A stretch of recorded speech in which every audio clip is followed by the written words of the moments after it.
wisdom, prudentia, justice, justitia, temperance, temperantia, courage. fortitudo. Applying ancient philosophy to modern life, this is the Sunday Stoic. Welcome back to the Sunday Stoic podcast. This is Steve. We're rejoined this week by Mary Miller. Mary is going to talk more about her father and his Stoic approach to life, as well as ways that it influenced her, especially in her naval career. Make sure to check out part 1 of Mary's interview, because many of the themes referenced in this episode are introduced there.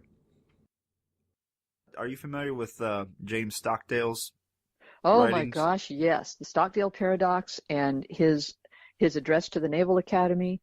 Absolutely. Oh yes. And he was a big fan of Stoicism. Like what did he say when he was shot down?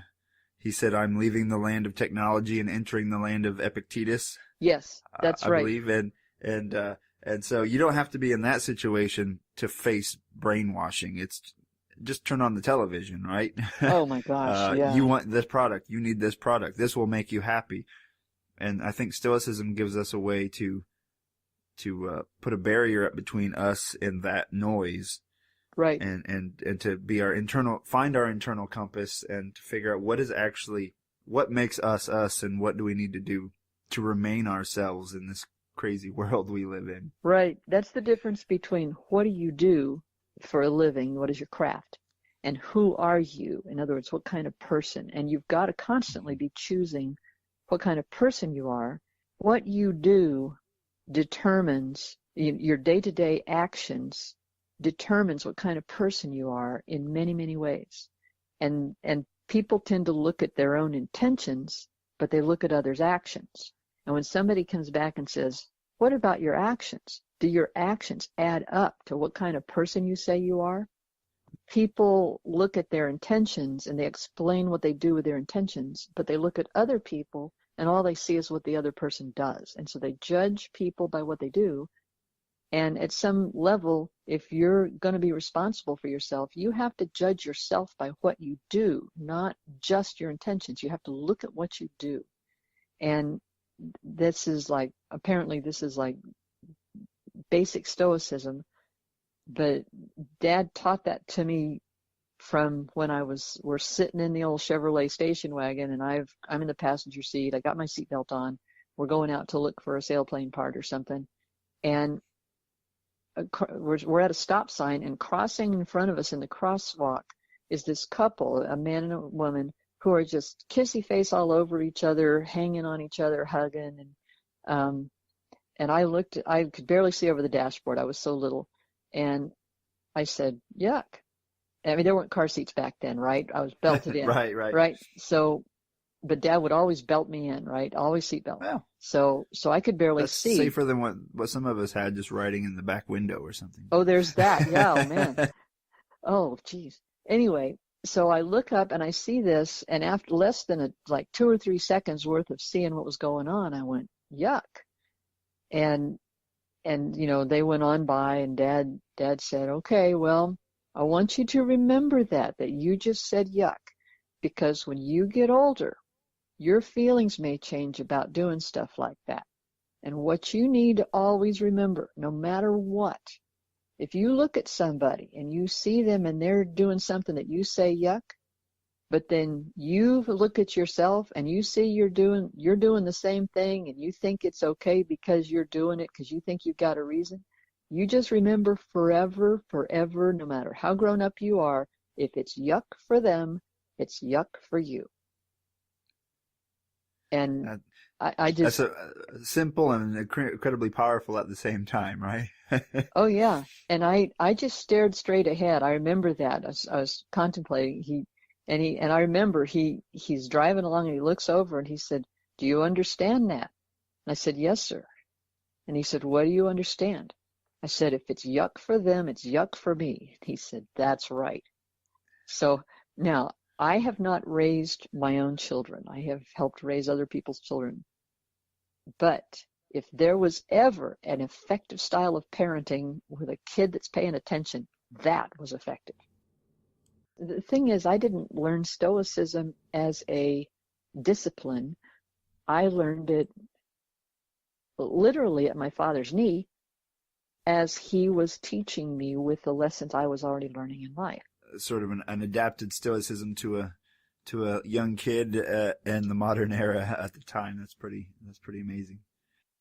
Oh gosh, yeah. He talked about he was a lifeguard, about pick your battles, and sometimes you've got to fight. You don't have a choice. Sometimes you have to fight.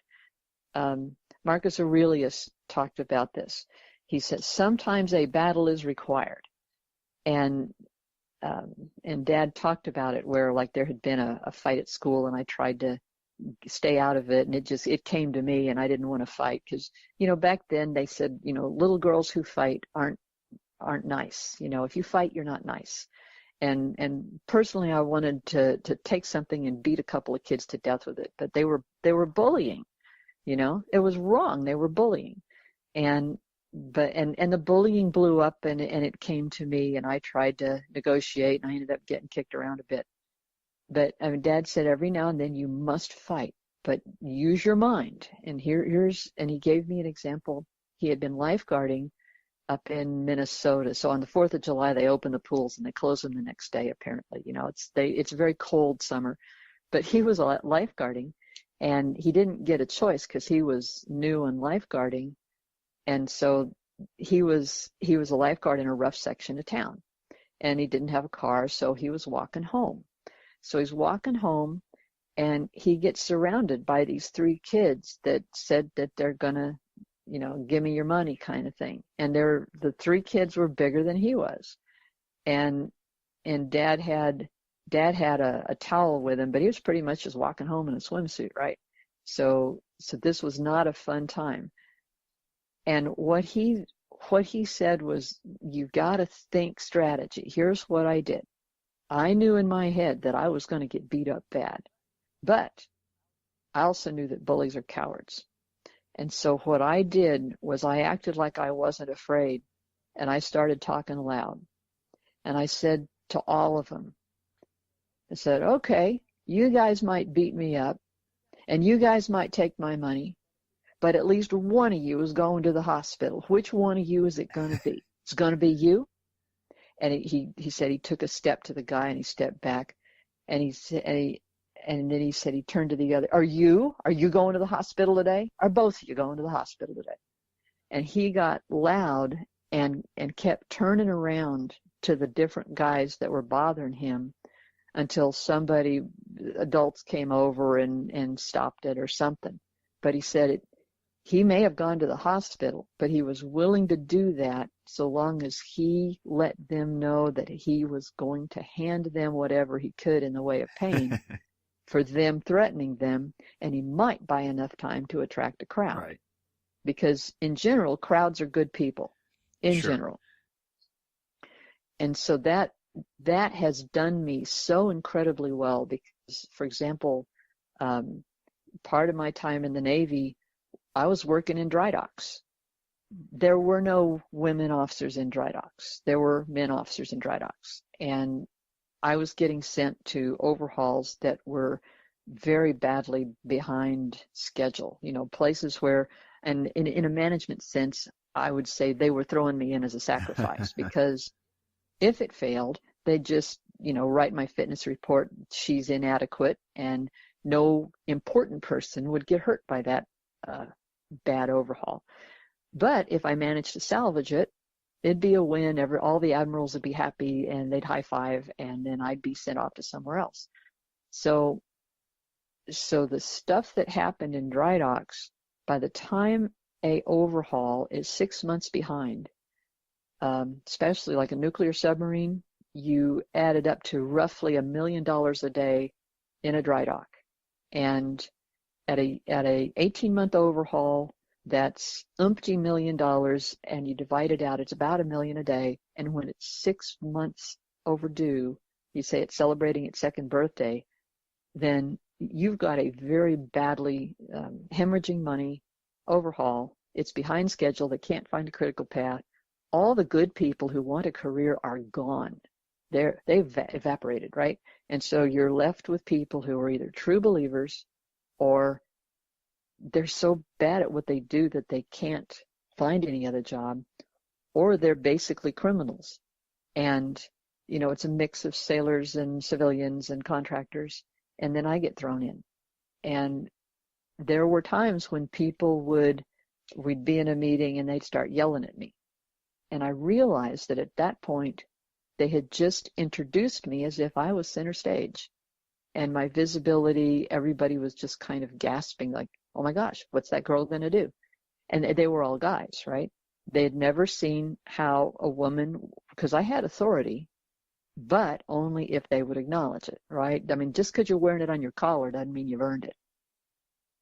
And so how I dealt with confrontations, by the time I got to the dry docks, I had so many different confrontations that it was pretty much like I was on stage and it was my turn and I was going to run this, and that audience was going to be doing what I needed them to do because I would deal with the confrontation in any number of ways. So, I mean, it was especially if you have 15 or more people watching you having just been attacked and you're a minority, if you get your skill set down, my God, you own that crowd. So they'll follow you then, right? Well, yeah, but only if you've earned it. Because nobody likes a bully. But if you attack back, nobody likes an attacking person that has authority on their collar. Because you're in the Navy, you wear your rank on your collar. So it's a balancing act here. You bet it is. But the thing is, there's no doubt you have all the visibility and you own the stage when somebody's been dumb enough to attack you. So, and I learned that from Dad. So you didn't just get wisdom. It was, in the Stoic sense, very practical wisdom. Tactical. Oh my gosh, tactical. Tactical and practical. You bet. Yeah. And the strategy and the tactics of a Stoic. I had not realized how cleanly this stuff lines up with Stoicism. I'm still learning you know so much more about Stoicism, and the more I've heard your podcast and Massimo's podcast and gone back over some of the translations of Marcus Aurelius, it's like, wow, that this is so cleanly lined up with Stoicism. Dad said that it means a way of living, but most people think that it's an insult that says you have no feelings. And they still think that today. Right. And I've been accused of not having any feelings. And the fact is, I have feelings. I just choose to not let them get in the way of whatever we're trying to do here.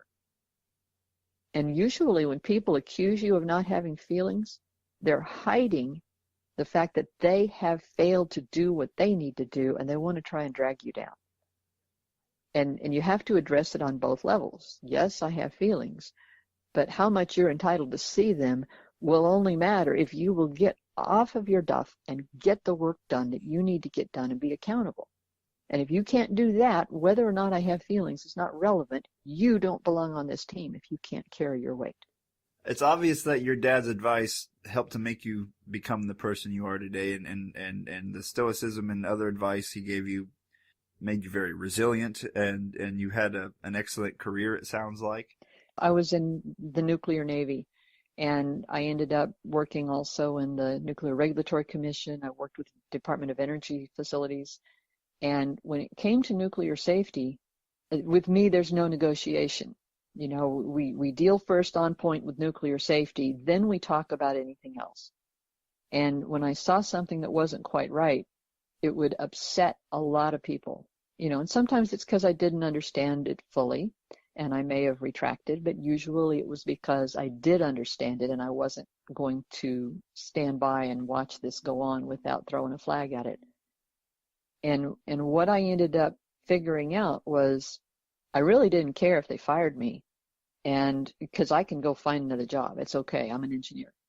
But what I figured was, in the Navy, I never cut my hair from 1974 until September 11th, because I figured every 2 weeks they were going to throw me out. Why should I cut my hair if I was going to go be a civilian and, I wanted long hair. So every morning I braided my hair, put it, in a bun or in a clip, and went into work in uniform. And it's because I was upsetting so many people so much. And I got better at choosing and having my battles and the tactical process of disagreements and help me understand why this is okay kind of tactics.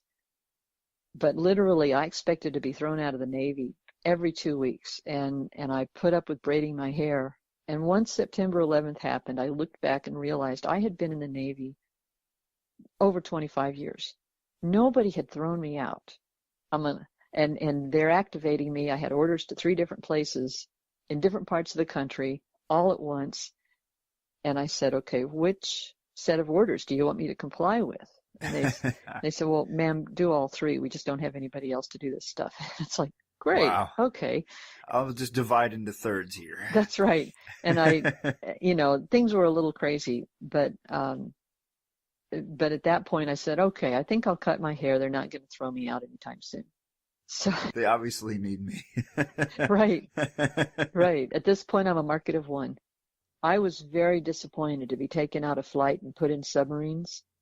And I literally, when my orders were changed, when my orders for flight school were rescinded and redirected to the nuclear world, what I told myself was, okay, what would Dad say? Dad would say, take the attributes of what you wanted to do and see how many of those attributes match where you're going, because you can still make mastering your craft and making your discipline your art if you'll figure out what aspects of it you love to do. And so sure. The whole thing with engineering, math, safety, Dad taught me that everything that's safe, cars, planes, whatever, they're designed to a social system. They're designed to operate okay with one thing wrong. But the second you go to that second thing wrong, you have to stop and at least fix one of them. Right. So the whole concept of ships, submarine is basically underwater aircraft, and in our case, powered by nuclear. But if you look at it, the hydrodynamic forces of non-compressible water are roughly, it's a fluid that's about 600 times more dense than vapor. And so you look at the control surfaces of an aircraft, that's about 600-ish more square feet than you need to have the same effect in water or underwater. And I mean, the compressibility makes it messy, and it makes Bernoulli work a lot better. But if you look at windsurfers that can get up on hydroplane, okay, you look at the wing surface in the water that'll launch a 200-pound human plus sailboard, 75 pounds, launch them up out of the water. The control surfaces are roughly a factor of 600 less than what it takes for a glider, or that roughly ratio of control surface for Bernoulli to work in the fluid of air versus Bernoulli to work in the fluid of water. And so it's just so similar. And the safety aspects are so important because a crash landing in either one is usually fatal. Yeah. There's a lot going against you if your submarine is uncontrollably descending. Yeah, it's all bad. Yeah. It's all bad. Yeah, you've got a bad day. Think faster. You can't think real soon. So, yeah.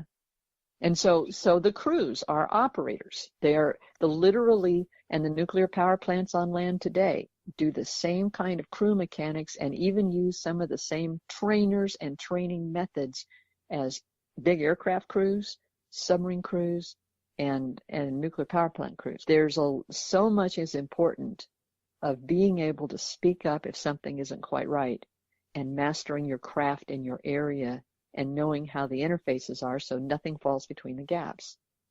And once you go there with operations, then, bless the operators. Their situational awareness is why we still have a thoughtful society today, and we're not back down to throwing rocks and using pointy sticks. So you yourself have been involved in the raising of others' children, as you said, but never your own. But nonetheless, have a lot of background applying the things your dad said to life. Absolutely. From that perspective, do you have any general advice for those of us trying to keep a small child alive and hoping they'll grow up to be a functioning, normal human being? Oh my gosh. Well, first of all, I'm proud to be a surviving lab rat for this experiment. You know, it's, to me, learning from what made it through the system and looking at the track record of how something worked. I do not presume to have the skills to do the parenting, but this is like I talked about with the, if it's yuck for them, it's yuck for you. That has salvaged me a lot. My dad, I'm going to just go through different points. Sure. My dad talking to me about not just a strategy like choose your battles, but when it's time to fight, choose carefully how you choose to fight. And then he gave me his tactic of how he applied it and some basic principles like all bullies are cowards. Okay, or no, I think he said most bullies are cowards. The various principles that he would talk about, to my recollection, the only ones that stuck with me were the ones where I had experienced a challenge in an area that he turned around and taught me how he would apply that particular bit of wisdom or how to change your thinking or what to keep in mind. Now, he may or may not have realized that it won't stay with me if I didn't experience it and was open to learning something new because I was frustrated. Mm-hmm. Because frankly, I don't remember anything from when I wasn't frustrated when I couldn't understand a funny paper. Okay, there were two funny papers I did not understand that he taught me a lot from. And quick examples: Pogo, Walt Kelly. Pogo was my favorite comic strip because Dad would use that to teach a lesson, right? Because Pogo always had these wonderful lessons, and then he would say, remember when, da-di-da-di-da. And, well, look at how this is like that. Pogo was making fun of that. The one that I remember the most is Pogo says, we have met the enemy and he is us. And I went to Dad and I said, this makes no sense. And, and I was angry because usually Pogo made sense enough that I could get there. And Dad said, well, a long time ago, a very famous man was in a great big battle. And what he sent back as a message, because he was going to beat them, was he said, we've met the enemy and he is ours. And I said, I don't understand that either. Why would he say he's ours? He said, that's an old expression to say, we've beaten them already. We may not have even started the fight, but we've already beaten them. And I said, okay. And then I'm looking at the comic and I say, well, then why would he say he is us? And I remember this because he took a deep breath and he sat back in his chair and he says, because Mary, sometimes we're our own worst enemy. And I said, oh. And I thought about that for a week trying to understand it. What does and this so mean? Yeah. I never did understand it. I just memorized it and I understood it in college. Oh my gosh, talk about arrested development. It comes up again. Yes, but my frustration let me learn enough to memorize it. And that was one of the things I repeated at night because he said, you'll understand it one day. It's like the Stoic maxims they encourage you to memorize, right? Like you can remember these little pithy sayings so that way when a situation arises, if you've rehearsed them and memorized them, you may not have to plan out how you're going to react. You can remember that bit of wisdom from the past and utilize it immediately. So, that is so true. Yeah. Yeah. And he also said, if you let someone own your mind, they will. And they will never be responsible for what you do. Only you will be held responsible for what you do. But if you let them own your mind, they will. And that's very Epictetus there. I know I just read something recently where he says, you would be upset if someone, move their property line over onto your property line, or they take your house, but you let them take your mind or occupy your mind, and you never give it a second thought. Right. And that right. happens a lot. Yep. And he also said something that I didn't get it till college on this one. He said, God gave you a fine mind. That means you can use it. And he would emphasize, use it. So when I was confused, finally in college, I understood whenever I'm confused, it's because I'm not using my mind. Sometimes confusion is that first step that lets you know, I need to work on this. I need to think about this. Right. He said, you may never understand the saying, know thyself, but he said the people that get into the most trouble, all the engineers that get into the most trouble are the ones who think they already know it. And I just read something from Epictetus on that as well. So you can't learn something if you think you already know it. That's got to be okay. So I'm positive that Dad was well versed in Stoic, but he never imposed it on me as like a religion. Right, like this is the way to be. It's just general advice on living that happened to have stemmed from that Stoic river, if you will. What the other comic that was confusing to me until Dad explained it was Brenda Starr. Because Brenda Starr was always done up in beautiful color, and I would read it and I would say, why does it matter that there's a black orchid? Why does it matter that she's so upset that she doesn't know where whoever is? I mean, if she doesn't know where whoever is, isn't he over 18? And Dad said, well, some of these comic strips are about drama. And I said, okay, what is drama? And he said, well, that's when people worry about each other instead of what they're doing. And I said, oh. And so I went like every third comic, the ones that weren't interesting to me. I said, is this drama? He said, yes. Is this drama? Yes. Is this drama? Yes. Is this drama? Yes. Is Brenda Starr drama? Yes. And so all of a sudden I understood that's drama and it's not interesting. and he said, well, some people think it's really interesting, and that's all they do. Yeah, it's true. And so those were the two funny papers, the comics, the Sunday comics were in color. Those were the two funny paper lessons that I got that I think were straight from Stoicism. That's awesome. Yep. And as far as religion goes, Dad wouldn't go to church with us. And Mom was all about, we have to all get dressed up and go to church. I don't care if you don't understand it, we're going to church. Sure. And so I said, Dad, how come you don't go to church? So I was afraid he was going to go to hell. Mm-hmm. And so I remember this. We were walking along the sidewalk, and there was a really tall hedge. And then it opened up, and there was a picket fence that was like a tall fence, like a 4-foot fence or something. I could lean against it, but he was taller than the fence. He was 6 feet.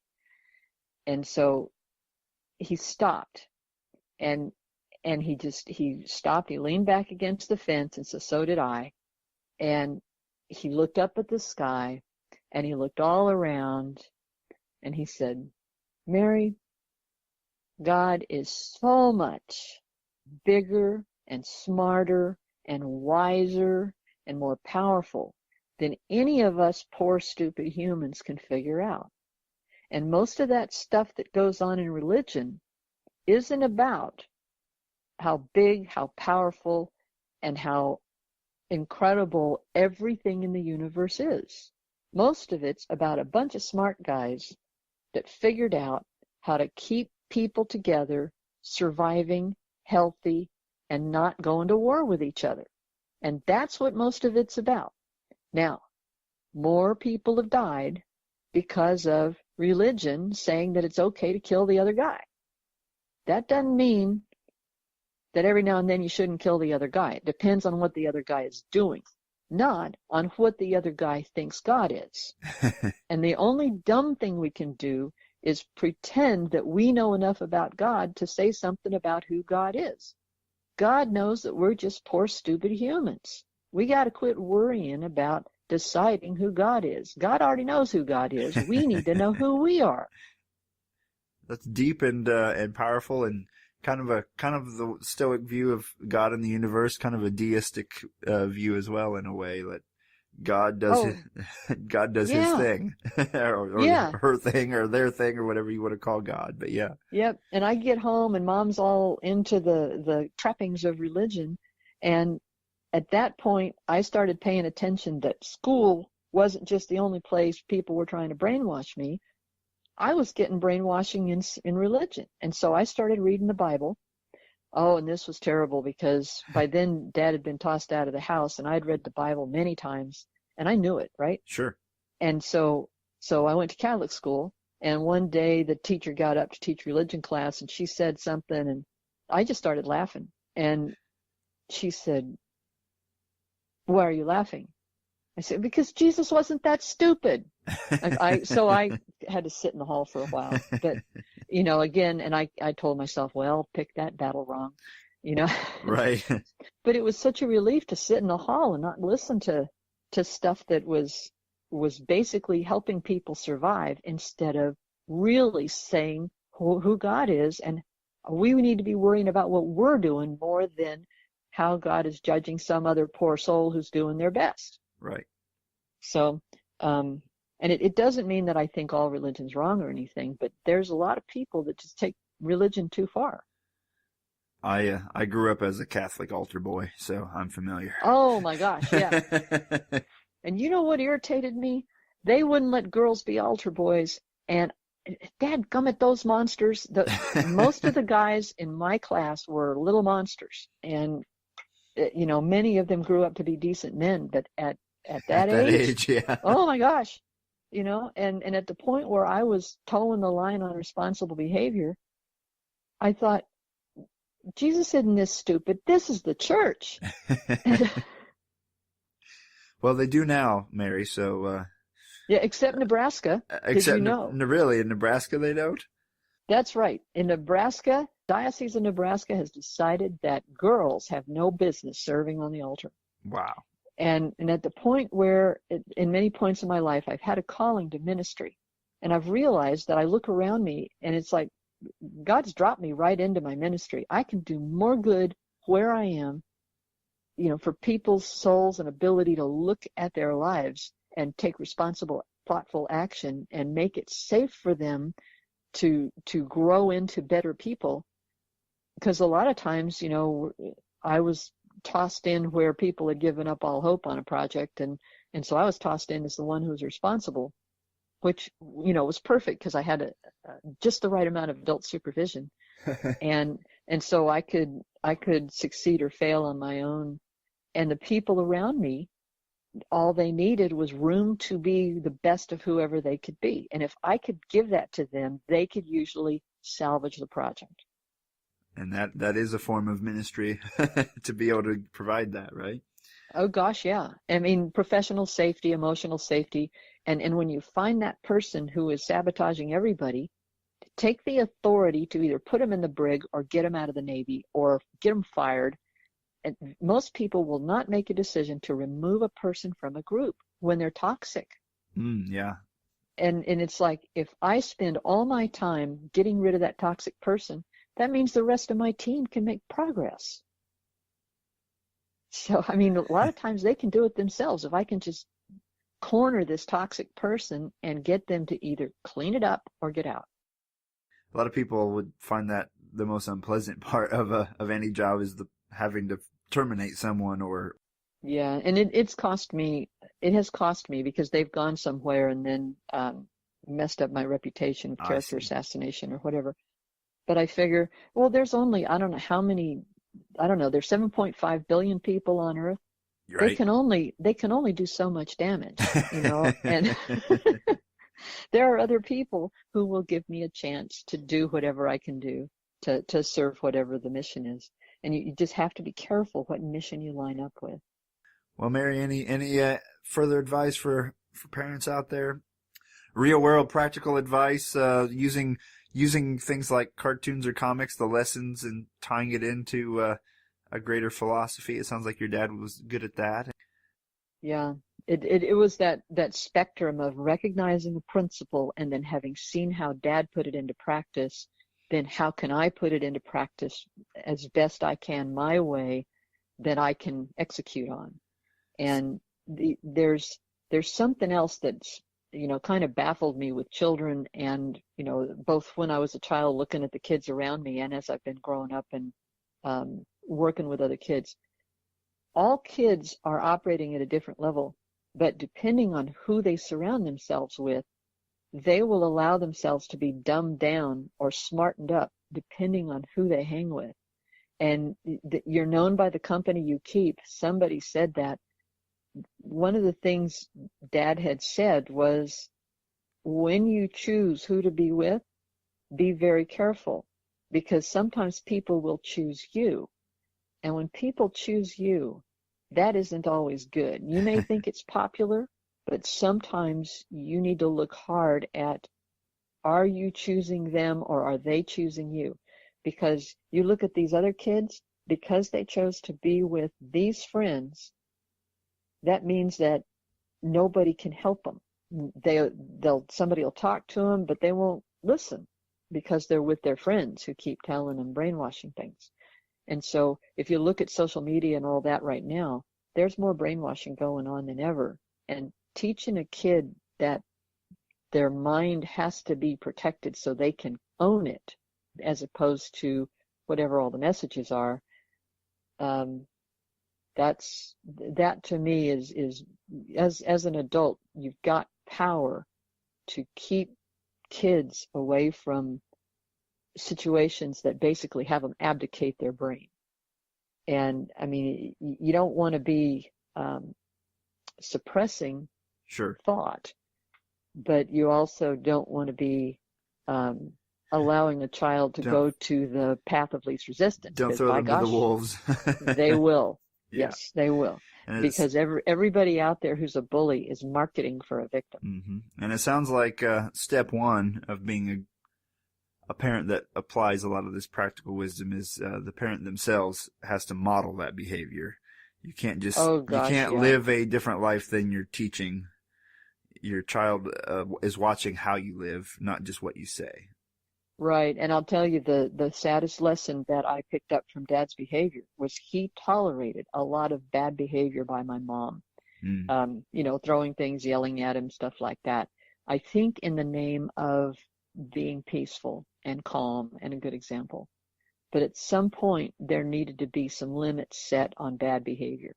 Right. Because Mom just tested him constantly, and the difficulty is that household was, the paint nearly peeled off the walls from Mom's yelling and screaming all night at him. And of course, he would have to get sleep because he had to fly the next day. So, at some point, setting a limit and living by that limit and not tolerating people testing. Right. Because people who test you aren't interested in your friendship. They're interested in how to get your boundaries gone. And that example from him, I let people test me too much instead of shutting down the testing. And I had to train myself. It was very difficult to not just behave well when somebody's behaving badly, but to insist and then end the relationship when somebody. Now, I don't know if that's Stoic or not, but that's what I really want to thank Mary for coming on the podcast. She's an amazing person, and I think matter if it comes from part of the reason she's so amazing was the education she got from her father that allowed her to become so resilient and such an individual in a world where a lot of us conform way too easily.